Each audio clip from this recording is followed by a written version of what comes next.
Oromoon Oromoodhaan caba malee murni bira qaamni bira Oromoo kallattiidhaan hin cabsu.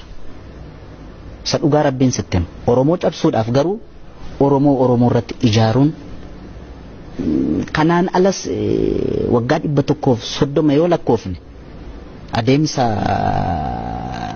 humni gita bittaa nurra bubbule kana yoo fudhanne Oromoon takka tole jedheen beeku bar kan Oromoon dadhabe Oromoodha malee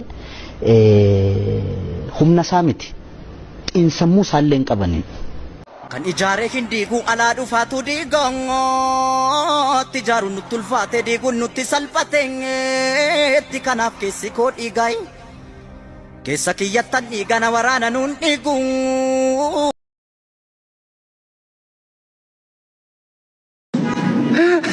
Un pied en avant.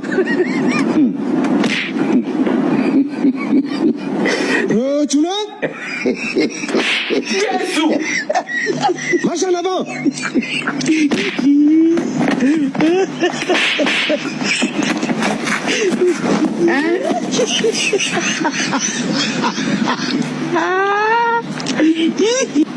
Attention. Un pied en avant.